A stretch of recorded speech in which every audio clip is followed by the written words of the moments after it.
अस्सलाम वालेकुम। SM news के साथ मैं हूं सैयद मुक़द्दर रज़ा।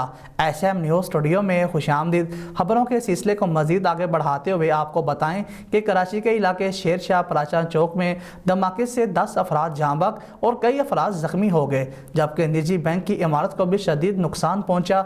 मज़ीद सूरत हाल से आगाह कर रहे हैं कराची से हमारे नुमाइंदे जुल्फ़कार अली। जी जुल्फ़कार, बताइएगा क्या तफसीलात हैं आपके पास?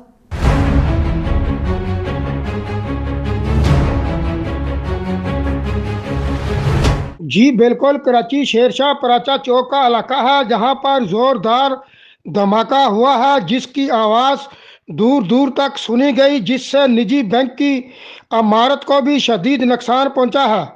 रेस्क्यू ज़राए का कहना है कि धमाके में 13 अफराद जख्मी हुए, जिन्हें फौरी तौर पर सिविल अस्पताल मुंतकिल कर दिया गया है, जबकि अस्पताल ज़राए बताते हैं कि कराची धमाके में यहाँ बहक होने वाले 8 अफराद की लाशें और 13 जख्मी अस्पताल लाए गए, जिनमें 4 जख्मियों की हालत इंतहाई तशवीशनाक है, जिनमें मजीद 2 अफराद जख्मों की ताब ना लाते हुए दम तोड़ गए।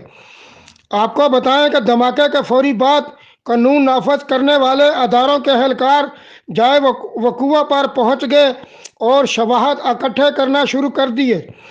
पुलिस ने धमाके में तखरीबकारी या दहशत गर्दी के अंसर को रद्द करते हुए कहा है कि यह वाक़या हादसाती तौर पर गैस पाइपलाइन में हुआ और निजी बैंक नाले पर कायम किया गया था। जी बहुत शुक्रिया जुल्फ़कार, तफसीलात से आगाह करने के लिए। अब तक के लिए इतना ही। मज़ीद खबरों के लिए देखते रहिए SM न्यूज़।